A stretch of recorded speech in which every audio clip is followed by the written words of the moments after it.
Arrancamos. Anthony from the Neighborhood en Latino Mixx. Dale play a tu bocina. Bienvenidos, señores. Welcome to the show. Saturday, 11 o'clock. Aquí estamos despertándolo a ustedes, los que están durmiendo a esta hora. Ya usted sabe, despiértanse porque aquí estamos en el programa From the Neighborhood. This is your program where we're going to go ahead and break through the headlines, break through the stereotypes, get to know each other, connect with your neighbor. There's such amazing value in connecting with your neighbor. Just looking over the fence and saying, hey, neighbor, how you doing? You remember the show Home Improvement? Just like that. Just be that guy. You know, pop over the fence, say hi to your neighbor, go through life learning about yourself, aprendiendo de ti y de tu vecino para que ustedes se conectan, hagan comunidad y así puedan crecer. Y aquí estamos trayendo personas muy, muy interesantes. Les voy a hablar un poquito del tema. Let me tell you what's going on today. I've got an amazing entrepreneur who's been through various industries, who got here and has a very interesting way of how he lived to the point where he has developed himself into so many, I would say, so many guru-like. I mean, the guy's been in industries that it would take 10,000 hours for you to become a master at something. Well, he's cutting it in half and he's making it happen. And guess what? He's from Queens. Queens represent. Queen is in the house, and they are in the house for this episode. So welcome to the show From the Neighborhood. And let me let you know that you have a chance to participate on this show as well. Si ustedes quieren estar en el programa, dígame de su historia. Cuéntame qué es lo que usted está haciendo, qué es lo que está pasando en tu vida, la vida de tu vecino. Vaya donde su vecino diga, mira, usted tiene que estar en este programa. If it's not you, help out a friend and let them say their story right here. Let's get these local notables known. Let's get these neighborhoods respected, represented, and seen for what they are. They're full of amazing people. I mean, it's like you open up a Crayola box, right? And you've got all these wonderful colors. That's your neighborhood. And we've got to show that to everyone. It's not what the headline news have to say. We're going to bust through these stereotypes, and we're going to do that by getting in touch with one another. So, how do you reach me? ¿Cómo se pueden comunicar conmigo? From the Neighborhood.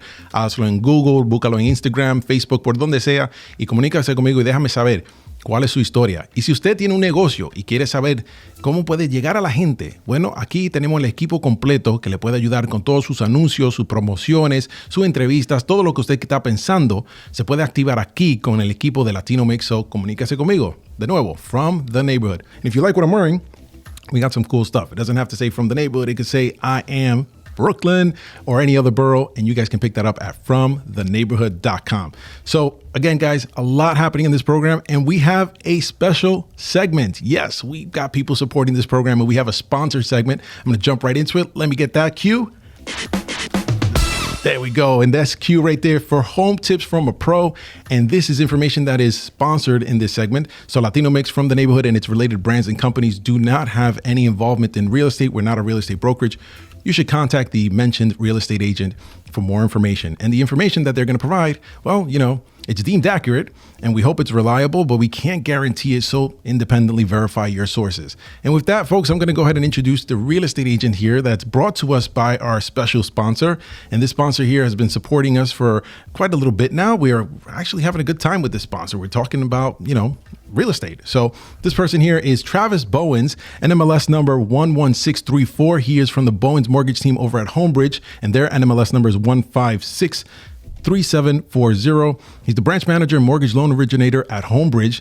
He is knowledgeable in this space of financing. I mean, just about all areas when it comes to residential, commercials. He even understands operations and management. So you're in good hands with him, and he can help you build a mortgage solution for your next purchasing, whatever it is, whatever you're purchasing, whatever property you're purchasing. He can help you with that. He is located over at 800 Westchester Avenue, Suite S606 in Rye Brook, New York.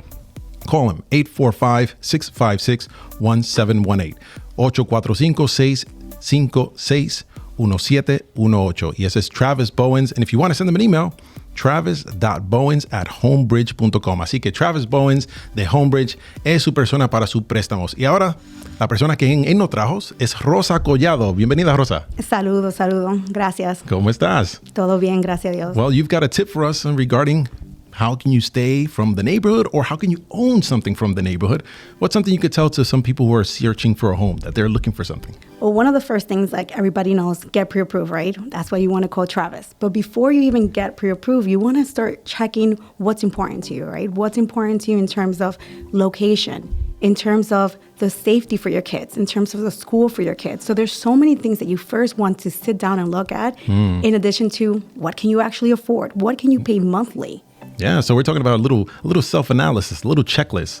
So hágate una lista de las cosas que usted está buscando en ese vecindario, a ver si el vecindario tiene para ofrecerle lo que usted necesita para sus niños, para sus trabajos. What other thing could they do once they have that checklist ready? Who should they talk to first? Call me, right?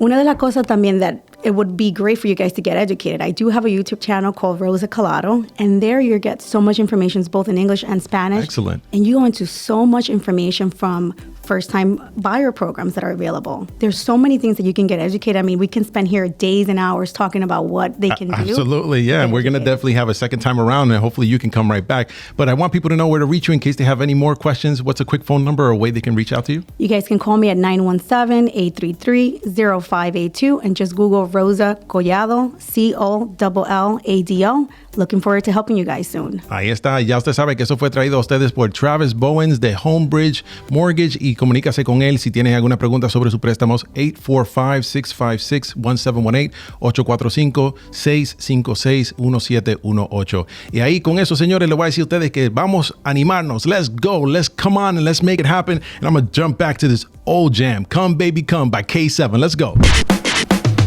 All right, so that brings us over to this segment here, which is Homes from the Neighborhood, and this is a sponsored segment.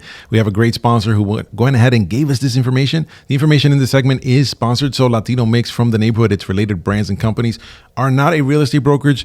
We do not have our own knowledge of this stuff, so we deem it to be accurate, but we can't guarantee it. So it must be independently verified. Therefore, we recommend that you contact the real estate agent that we list on this segment. And this segment is being brought to us by our sponsor. Our sponsor is Olivia Rosario, the Rosario Law Group. Olivia has over 15 years of experience handling residential real estate, commercial real estate. So being in her hands is where she treats you like family. She's located at 42 Guy Lombardo Avenue, Suite 206.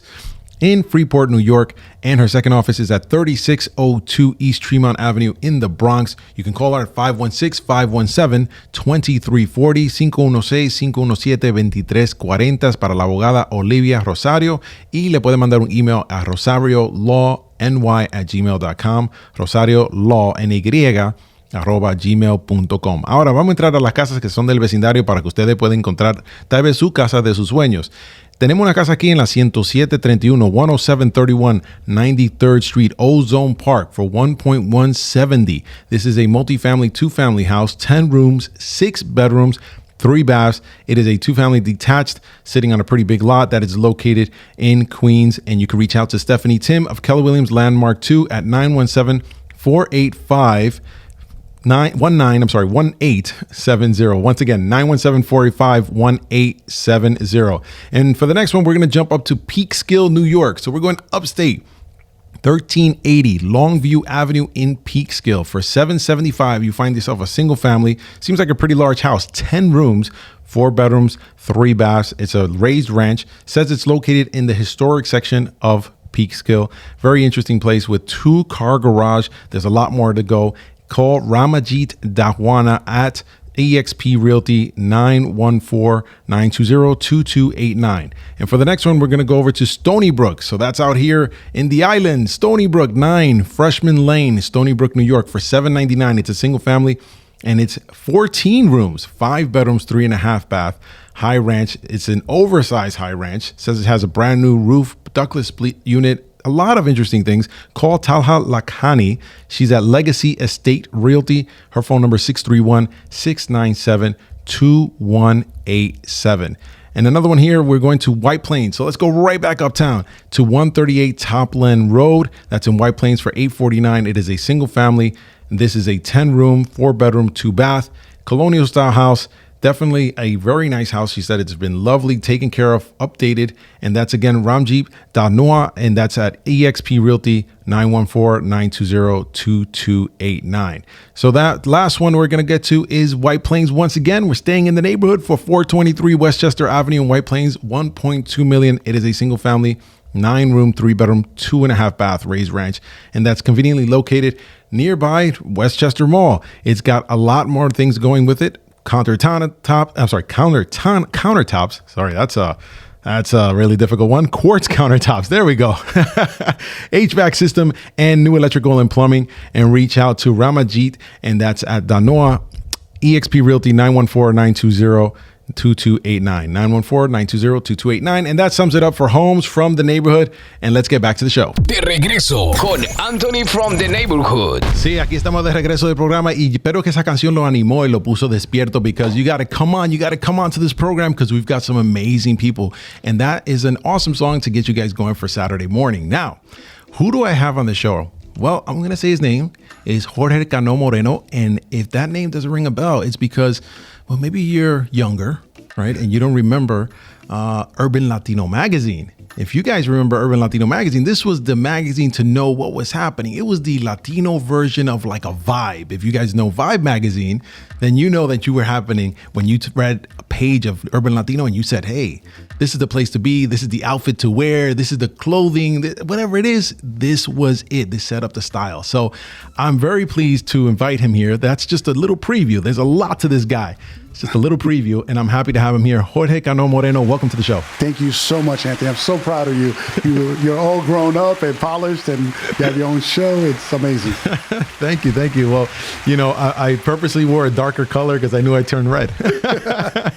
Well, we go back a long time. Yes, congratulations. Well, I know you're gonna pull out a few things on me, so I'm hoping that my notes are gonna not fail me. I'm going to be gentle at the beginning, but then I'm probably gonna rough you up. Yeah, well, I'll take it. You know what? I'll take it. Mira, aquí estamos con Jorge Cano-Moreno y este es el señor que yo le estaba introduciendo a ustedes. George, you're coming to us from Queens. Yes. Yeah, tell us what neighborhood in Queens represent. Like all Colombians, when they first come from Colombia, you go to Jackson Heights. Mm-hmm. Dominicans go to Washington Heights. Colombians have to report to Jackson Heights. That's just a rule. Así que no nos quedamos chiquitos. We always go to the heights. The heights. You're coming to America to reach heights. That's right. So my family migrated from Colombia in 73 and the 73, 74. Wow. It was my pregnant mother with me. I was 3 years old. My grandmother, my aunt, a couple of my cousins, and my grandmother decided to bring us over to Colombia. Abriste los ojos en Colombia o aquí en Nueva York? No, Where were you born? I was born in Colombia. Born in Colombia. So you came here as a kid. ¿Qué edad tenías? I was 3 years old, around 3. 3 years old. Yeah. Wow. So when you come here, you know, in Colombia, I know you're 3 years old, but my 3-year-old knows a lot of things. Yeah. Ella llega y ella está animada por la nieve. Like they want to see snow. So when you got here, was that like a sort of thing you went through? No. We got here and I felt very crowded because we lived about 11 of us in a 2-bedroom apartment. Whoa. So I was sleeping many nights with my cousin's feet in my face or my baby brother that was just born crying. So It was like any immigrant story. Yeah. The story of taking the sacrifices and making ends meet and trying to figure out a way to make things happen. And señor, estamos hablando de que él vino aquí a este país 3 años, pero así como chiquito, le encontraron su puesto. En un apartamento con 10 personas, él encontró su esquinita en su cama. So you were sleeping with feet in your face, con los pies en la cara de un primo. Yeah, we were all crowded. I remember it was a lot of love. You know, I have older cousins.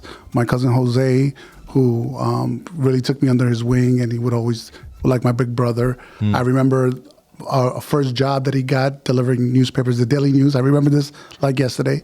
And I would go with him to work, and I would go with him to collect on Fridays from the clients. Wow. And I would run when we got robbed and, hide if somebody was trying to rob us from the money we collected. And, I just remember him singing Jesus Christ Superstar, that song, to me all the time. Wow. And singing songs and having a great time and just, being young in Queens. So let's go back to 1974, 1980s, early 90s. Let's take it all the way through into the 2000s. Estamos hablando de un tiempo cuando los niños jugaban afuera. Yep. Los niños que llegaron, del país con sus padres, se pusieron a trabajar a temprana edad. Yep. Yo te cuento por mí mismo. Yo comencé a trabajar a los 10 años. So 10 years old, I'm already working. And I'm seeing myself in this situation where it's like, hey, why am I doing this? And it's because, if you wanted to spend something, and agree with me on this one, Jorge. Absolutely. You want to spend on something, you got to earn your own piece. You got to earn your own place.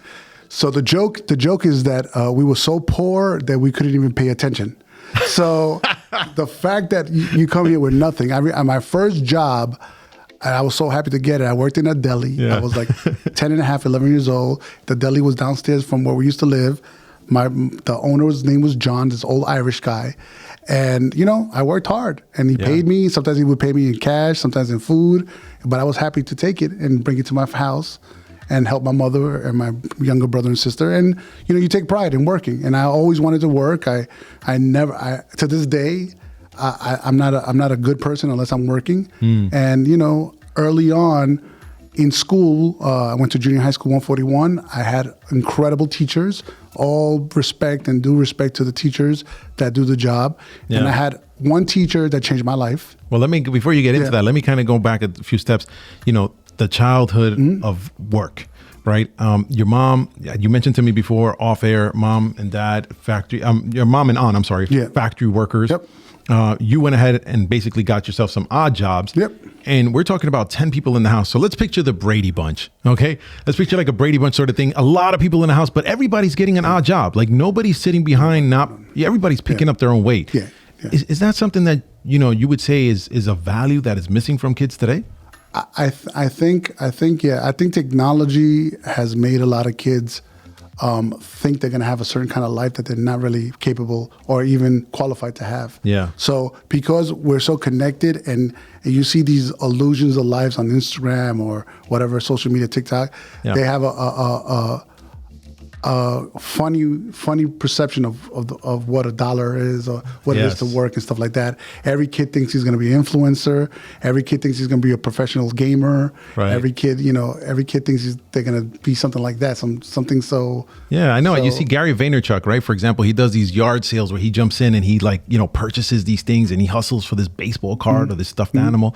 And it's like, wow, that's so cool. But I'm like, this was us. Every day. And we didn't have like a Google to look up like, hey, what's the value of this on Amazon to be able to flip it. We had to flip it, with what we knew in the street and try to pick people's motivation, right? Like, hey, why do you want to sell? Absolutely. My mother worked at this factory called Standard Motors. I remember for Christmas one year, she bought us some encyclopedias. And that was incredible. La enciclopedia, señores, eso era la colección de todo y le daba el estatus a la familia de decir que somos educados, aunque tal vez nunca lo abrieron. We opened one or two. There you go. But that started opening your eyes up to the possibilities, And then when I went to my junior high school and my teacher, Mr. Eisenstadt, let me develop my art skills and then helped me get into art and design high school, that changed my life. Yeah, yo pienso que eso de que uno esté trabajando desde temprana edad, conociendo lo que es el valor del dinero, and learning how hard it is to earn the dollar, so you don't easily spend it, you appreciate it. Exactly. So let me just go through your resume as a child. The deli? Yep. Newspapers? Yep. What was the other thing you said? I remember one summer I was giving out flyers for like some flea market. I did everything. I did anything. Wow, señores, ya él tuvo un resumen and you were like 10 years old. I was like 12 years old. Yeah, I was 12 years old. I was having adult problems. Problema de adulto a los 12 años. I knew when the rent was due. I knew when the bills were due. I would sit with my mom and be like, okay, what do we need to do? Balancing the books. I was very responsible at a young age. Wow, I got to say, listen, that's very admirable. That's a really big deal. And, not for nothing, you were a hustler. Since day one. And not only that, but I was also a translator because anytime there was like paperwork that came in for, food stamps at that time, because we were on food stamps. Yeah. I would have to read there, or we would have to go face to face. I don't know if anybody knows about face to face. That's when you had to go to a welfare office and sit face to face. An agent, and they would grill you about what you're doing, why do you need these food stamps, stuff like that. And I would be like, because we're hungry. Wow. So it was like... So you were besides the odd jobs, you were also the translator. Had to be. And then you filling out the documents and so forth. So you were transcribing. And I mean, basically, you were a multi-service. Before multi-services, Jorge Cano was the multi. I should have been child labor multi-services. Increíble, señores. I got to admit it, man. You're a hustler. And with that, I'm going to go to a quick break. Sure. With that song right there, I'm a hustler. Let's go, Cassidy. What? De regreso con Anthony from the neighborhood. Yes, y'all. I'm a hustler, baby. And there you go. Jorge Cano-Moreno was a hustler at that age. Wow.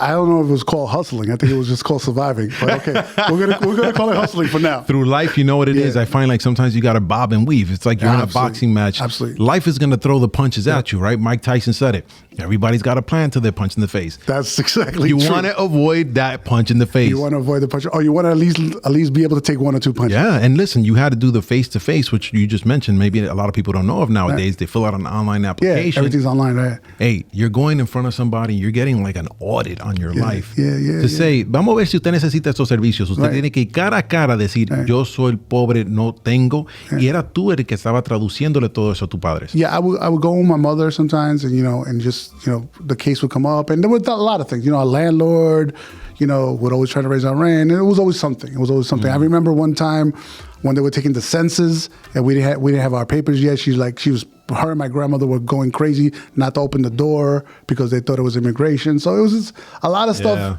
that you really don't know how to deal with at that age, but you felt like you had to fake it to make them feel a little bit more at ease and safe. Yeah, you almost like you're being the parent for your parents to this day. and now, but you did have some of these adults who came into your life, and they were a really big influence, and you were kind of leading into it for a little bit. Right. I kind of caught it there. Junior high school, you said. What happened there? So two things happened. Number one, my cousin Jose got a job at a design firm. I think he worked in the mailroom. So he took me one Saturday, and I got to play with like all the pens and all the art material they had there, and he showed me how that this would become a sign or this would become that, and I was like, wow, this is incredible. Then he let me take, I don't know, we were stealing it. He told me, take whatever you want. I'm like, you sure? He's like, yeah. Take. So I would take that home. And then in junior high school, I had a teacher named Mr. Eisenstadt. I never forget his name. And he told me, hey, listen, you're showing some skills in drawing and graphics and stuff. And this is before computers. This is junior high school, so you're probably 12, 13 years old, somewhere around there? Yeah, I went to 141 in Queens, Astoria. And he helped me. He helped me fill out the application at Art and Design. He helped me with my portfolio, because at the time you had to show a portfolio to get into that school. My grades were okay. They were never great, but they were good. And I got in. And I remember when I got that letter that I got into that school, I felt like, I had hit the lotto. Like, I was so happy that I was going to go to a specialized high school, that I wasn't going to go to my zone school, which was LIC, which was a horrible school. Wow. And that changed my life. La influencia que tiene un maestro sobre un niño es que el maestro puede afectar la trayectoria de su vida. Absolutely, 100%. Y estamos hablando de que este maestro vio cómo tú estabas dibujando. No estamos hablando de tiempo de computadora. Y dijo, tú tienes un talento. Let me help you out with this process. Let me help you navigate through this maze, llenar estos formularios para poder llegar a la escuela especializada en eso de los artes. So now you get out of junior high school, you don't go to your own school, you're in this specialized high school. What's next? So the first day I walked into Art and Design, I don't know if people are familiar with the movie Fame or the show Fame, or when they talk about that's what the school felt like. Yeah, everybody there was from different neighborhoods of New York. Talk about neighborhoods. Is it the song Fame? Yeah, like the song Fame. I'm gonna live forever. That kind of. All right. But everybody was from different neighborhoods of New York City. Everybody had some kind of talent, either graphic talent, photography. There were guys in there that wound up working for Spike Lee. There were guys in there that went into the music business. There are people that I still stay in touch with that have gone into script writing. So this is like the high school version of, say, School of Arts or Pratt or something like that, right? Like it's like a high school version of that. And Calvin Klein went to that school. A lot of famous people graduated from Art and Design. So incredible. So there was a legacy. Wow. When you're not used to thinking about legacy, you go into that school, and then every single teacher there was a gifted artist. Like, there were teachers there. There was one teacher. His name, I'm not making this up. His name was Dr. He was a Russian oil painter. And he would teach this class at 6:30 in the morning in the basement on oil painting. And I took that class. And you would walk into his class. He would have like classical music playing, all these canvases that he had painted, incredible canvases. And he would teach you, how to paint in oils, how to do landscapes, how to do all this stuff. And something you wouldn't have seen. Porque si usted está llegando aquí como de inmigrante, usted no está teniendo ese ambiente de arte, never. Esa asociación con el arte. No. So literally, like, your association with art would have been graffiti, or painting a wall as a carpenter or some sort of, day labor type work, right? Exactly. Porque el arte Yeah. que tú estabas aprendiendo era un arte que es arte buscado en el mercado. Absolutely. So we're talking about people like Calvin Klein who came out of your school. They're demand in the market. Of course. And you're learning skills that they learned. We're learning from professional teachers who have worked in the industry, are working in the industry, own their own agencies, working with fine artists that have, had exhibits all over the world. Yeah. At the time, one of my teachers was into Andy Warhol and then introduced me to Basquiat. Basquiat was still alive. And I went to the first time I went to the Metropolitan Museum of Art, I was like, oh my God, this is the most amazing. Hacen amigos de la maestros, porque usted nunca sabe. Los maestros te están viendo, están buscando el talento. They understand the future. They have a job investing in children, and this is it. They saw something in you. Now, you took this to an internship. Yes. So I had another teacher, Mr. Pachter. Mr. Pachter was a very sought after package design artist. He would design the perfume box and stuff like that. He's very well known in the business, right? He's like, George, there's a possibility for an internship at Gray Advertising. You're doing really good in my class. You're really good at graphics. You're really good at certain illustrations. I wasn't good at anatomy, but I was good at still life objects. So why don't you apply? I'll write your recommendation, and then you have to, do this test, this design test. But I think you'll do well. And, I got in. Wow. I think about 40 students applied. About 3 of us got in. So great advertising, and these people are working on some huge productions. We're talking about commercials. We're talking about ads of all sorts that you've seen in your home. Right. Some of the clients that you've been on set with? Kool-Aid, M&M, a division of Pepsi, a whole bunch of brands that you would go in the supermarket and look, and now I'm 17, 16 years old, Increíble. and I'm going to the office that's creating all this stuff. Wow. And I'm telling my mom, oh yeah, that commercial, I was there. I was there. I was behind the scenes. I was like, oh, that idea, I was in the room. And you start connecting the dots between the creative aspect of it, how it gets packaged, and then the release of it, and how they monetize it and how they sell it. Increíble. So, yeah, I was Wow. that. I felt like I had found a purpose. So dos maestros, two teachers were really big pivotal people in your life that really, propelled you forward. Yeah. And I got to say, people take for granted the teacher's role, Right. But at home, things weren't easy for you. At all. At home, no. ¿Cómo estaban las cosas en la casa? Que cuando tú encontraste a este maestro, es como que ellos te abrieron una puerta. Es como decir, fue como decir tu padrino en patronizarte, decir, you've got the talent, I believe in you, let's put you into this test, let's get this application filled out. But what were things like at home? So, and not to get too personal, but I made a decision to move out right after I graduated high school because living at home and my stepfathers and stuff, it was people are frustrated with their lives, and when they get frustrated in their lives and they have vices like drinking, they take it out on their loved ones, and domestic violence is a real thing. And I didn't want to follow that pattern. I didn't want to be in that environment. I felt like I was exposed to another world, and I want to live in that world. I don't want to live in this world. So let's talk about this again. You're what age again at this point? So I graduated high school on a Thursday. I remember just like yesterday.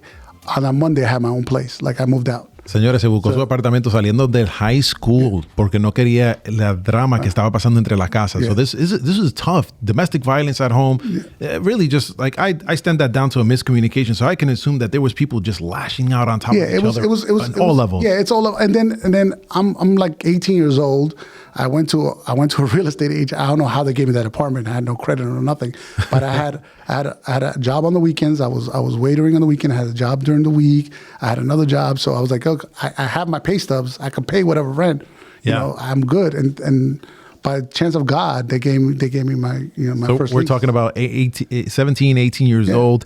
You got these jobs. You said you're working at a restaurant, but then you're also hitting up this whole I'm working at a catering hall, Terrace on the Park in the store. Terrace on the Park. I was working at Terrace on the Park. Oh wow, big shout out to that. Astoria awesome. Manor. I was working in catering. Like I was on my weekends, I would work that job because that's the one that gave you the most money. Yeah. And then during the week, I would either be promoting or working. I was still freelancing here and there at the agency. So you're talking about promoting what? So I discovered very early in New York City nightlife in the late 80s and 90s that if you come from nothing, but you have a lot of friends and you're cool and you have a good list of people that you could call on, you could make a nice chunk of change promoting nightclubs. So se hizo promotor de los clubs nocturnos en la ciudad de Nueva York.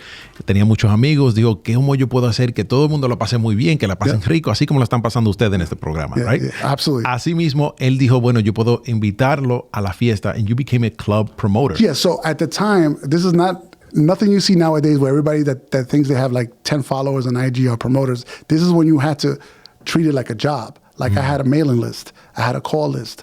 I had flyers that I had to mail. I had to call people. And then I started working with a supper club. I started working with Palladium, different clubs, and I would be a sub of a sub.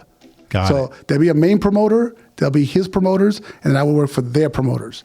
So they would give you, 400 flyers, and for every flyer that came with your mark on it, you get $3, $4 a person. Incredible. So, do the math. And you got to make some money while you were partying or in cool places with pretty girls. So it's $1,200 right there. So 400 flyers, $3. No wonder you're a real estate agent. No, nosotros estamos hablando de que... it wasn't that much, but okay. Pero por cada folleto, $3 le daban. $2, depending on the night, depending on... if it was during the week, it would be a little bit more because people wouldn't go out as much. Yeah. If it was on the weekend, it depends what room you were promoting. So there was a formula out there in the nightclubs. Había que tratarlo como un negocio. You had to treat it like a business because you said you had to mail people, you had to call people. And by then, we're talking about, you were getting charged. There was no unlimited plans for your cell phone. No. There was no cell phone. There was nothing. 91, 92. Yeah, there was nothing like that even at home. If you changed your area code, it became a problem. Yeah. So, las señoras, hay que llevar los números bien cuando uno maneja un negocio. Estamos hablando con una persona que es un tolete, como le dicen, un manate en lo del negocio. George, tell me, what did you think when you were, what are you, 18 years old, trying to figure out these numbers? So what I figured out really quickly is, and my wife makes fun of me one night because she took me out one night, and I'm like, we went out to a big party. I'm like, there's like 785 people. They paid damn, this promoter's making a lot of money. She's like, how do you know how many people there are? I was like, Z, go to the girl who's clicking the numbers. I bet you I'm off by like 2 or 3 people, and I was off by like 2 people. Wow. I know the business. So what I figured out early, and everybody in the promotion business back in the days is like, okay, I don't need to invite a whole bunch of dudes. All I need to find is crews of pretty girls. Yeah. Be cool with them. Okay. Get them free, get them in, a couple of them free. A couple of them have to pay. Let them distribute the flyers for you. And then you just make sure you take care of them when they get to the club and they feel special. Love it. So I was not trying to be grinding, giving out flyers at barbershops and stuff like that. I just made a list. I'm like, okay. And I had it broken down to categories. L1 was all the very pretty Latin girls. L2 was they're bookworms, but they were, and then the L3s were like, they come with the L1s and L2s. Okay. So they gotta get in. So cool. I had a formula. Then I started promoting with a black promoter. I had B1s, B2. I did it like a science. I had a science. Interesting. I had cue cards on everyone. I knew their birthdays. I knew, and I slowly started building this database. Right. And within a year, I had maybe 1,200 people. Cards. Incredible. And that's how I would promote. I gotta say, listen, you did masterful amount of things in just a short time. Like there's people who live for a short amount of time, but they've had many lives in that period. Yeah, you're definitely one of them. So, él ha vivido muchas vidas y eso de ser promotor y asegurarse que ese club se vaya a llenar con la gente que tú quieres en ese club, es un trabajo, no es fácil, no es de manera digital como se hace ahora y no es como que eso es fácil, pero en el tiempo atrás había que ser bien creativo. Right. But I got to leave off with this. Something happens and you join the army. Yeah. So before you get into that, I got to say, when you got this kind of life happening and it's all, you're hustling in the club and you're making all this business and all of a sudden you join the army, I got to say, I'm like, whoa.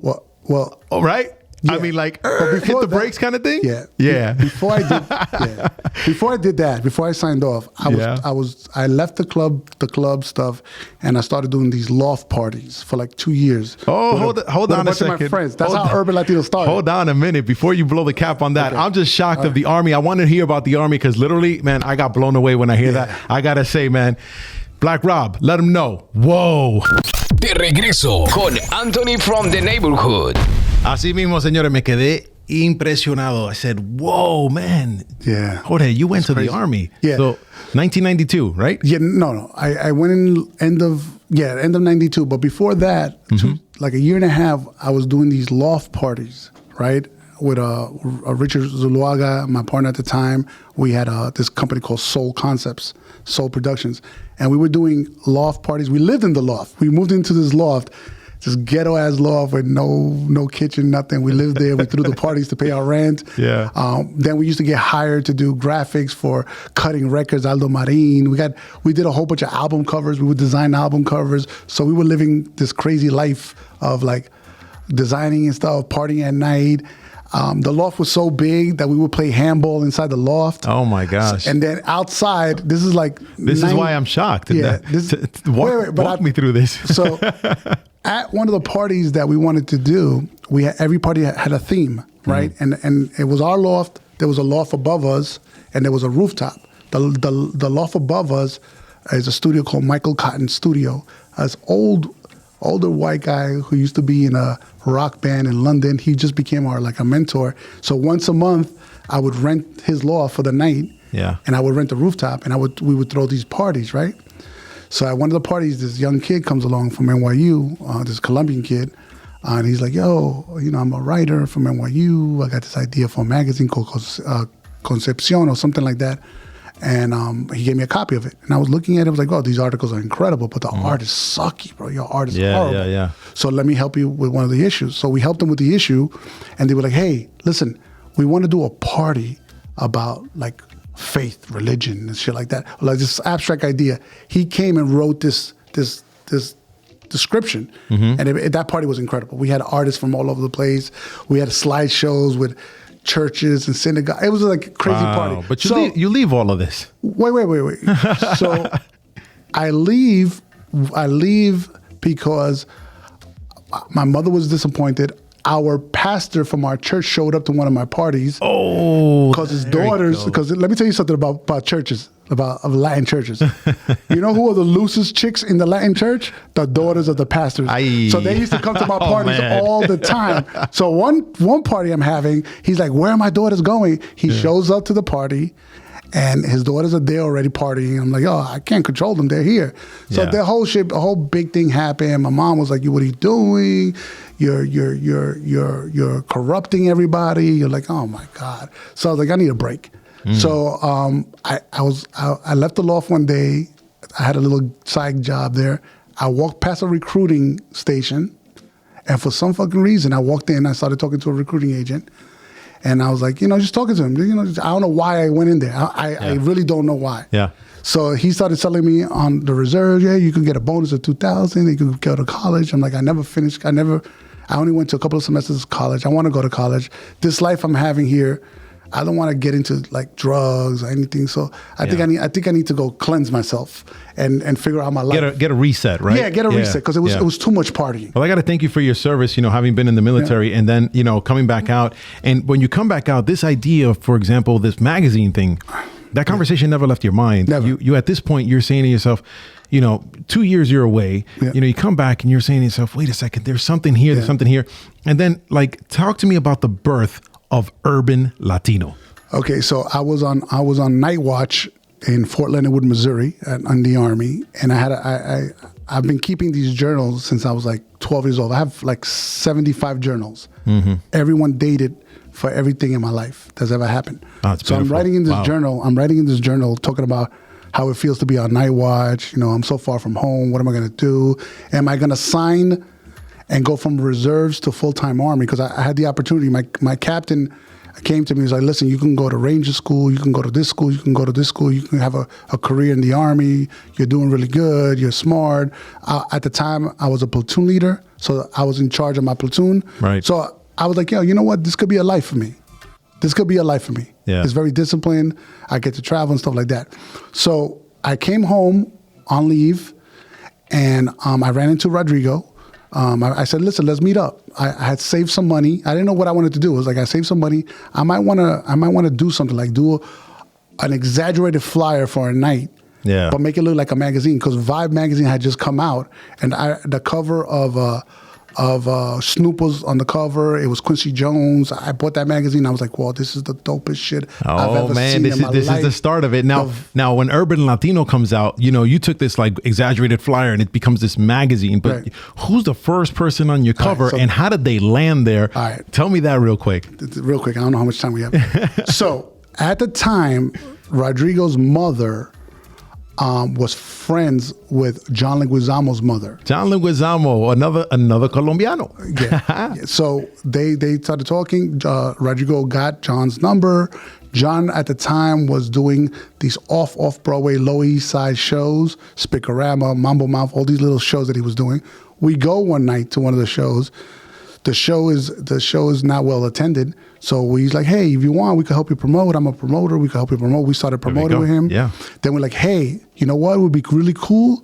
We're starting this like magazine.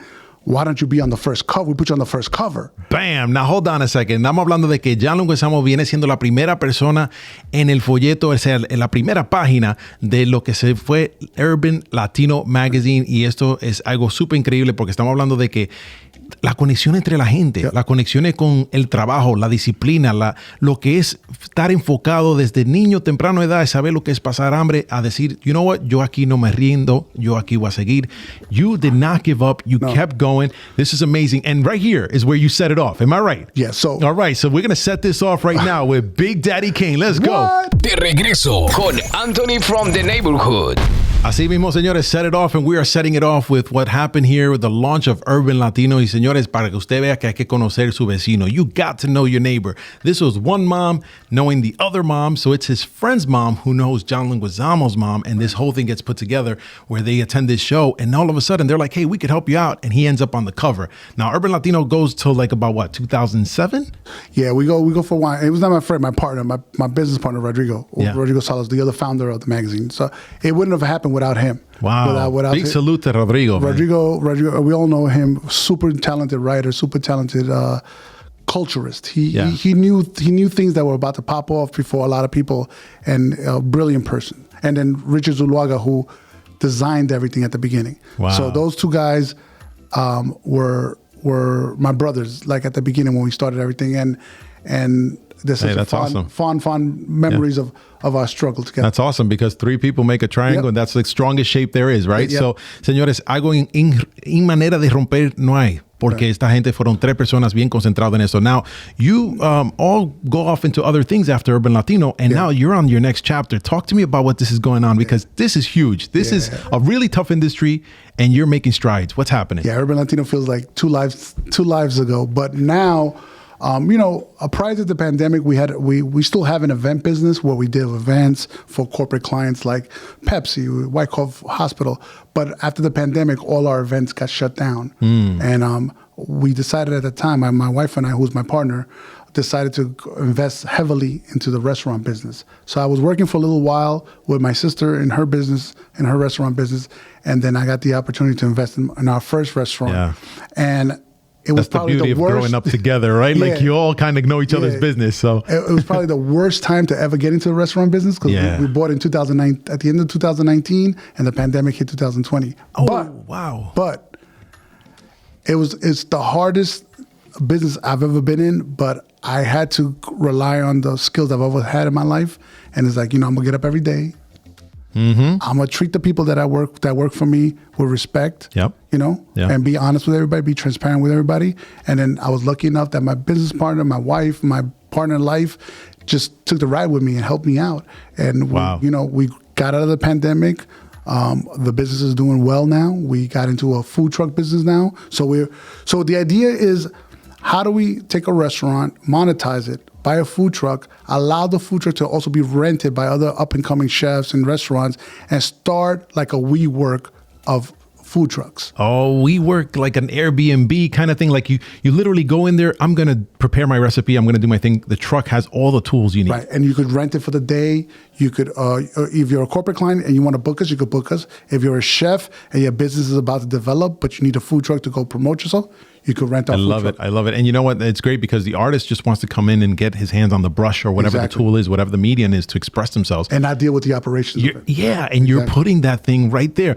And it's a truck, so it's extremely mobile. You take it from place to place. Señores, es un negocio que si usted es un cocinero y usted quiere demostrar su talento, tener un evento, pero usted sabe que el costo de un restaurante, alquilarlo, lo que sea, es difícil. Y también la ubicación es muy importante. Ellos están ahora creando algo donde hay un camión que usted puede obtener para expresar su arte. So you can literally have the truck. You're renting the truck and you put yourself out there. The idea is that it's called Latin Chef League, like the NFL, like Major League Baseball, like anything. It's a league.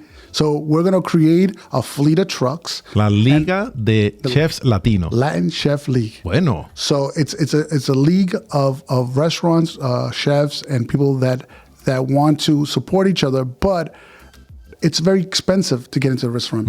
Yes. But you might have a very incredible fan base, and you need to do an event, and that the place doesn't have a restaurant, although they want you to come to their house in Westchester. You can roll up with the truck. You're gonna look so much bigger than you are, and we provide everything behind the scenes. Incredible. We provide you the driver. Incredible. We provide you with a clean truck. We provide you everything. All you do is plug and play. I love it. I love it. Mira, Jorge, yo te deseo mucha suerte. Estoy muy encantado de que tú viniste a este programa a contar lo que ha sido como 5 vidas en un hombre. Señores, yo he aprendido mucho. Yo tengo una preguntita para ti. It's my little mystery box here. Can I get a cue right now? This little mystery box, it has a question in it. I don't get to see the question. I get to open it up. And we ask so we can get a little deeper understanding. And we, toss it up to luck. Let's see what it has to say. Okay, this is interesting. There was like 10 of you in a house. So, what is the best and worst thing about your place in the family birth order? So, tú naciste en alguna orden de familia. Había muchos de ustedes. ¿Cuál es lo mejor de tú estar en tu puesto, de tu edad, de cuando naciste? Well, I'm the oldest of my immediate family, my mother's kids. Well, my mother's kids. So, I felt like I've always had to figure out things and be the boss and be the one organizing stuff. So, my whole life, that's been my role. Like, I don't know any other role. El trabajo es natural en él. Y eso de tener el mando y saber organizaciones y todo ha sido natural porque nació en ese orden de su familia. And I'm never scared of taking a risk. Incredible. Like I will, if I believe in something, if I've done the research, and if I feel like this is a good idea and it needs to be supported, I'll jump in 120%. Super inspirational words for the people. I love it. I love it. And I got to say, people, I've gotten something out of here that maybe you guys didn't catch, but there's something here that propels you forward. And it's basically, according to my notes, what I caught from you saying before, surround yourself with others that can enrich you. And you said it with the teachers, you said it with the schools, and then that just translated to connecting to another person and another person. And at the end of the day, I mean, the shining examples were how the moms connected you guys. And it just continued to embrace the talents that you always had. So you got to put yourself in the right environment. Absolutely. You can't be a shark in a small tank. You can't be a flower in a field full of weeds.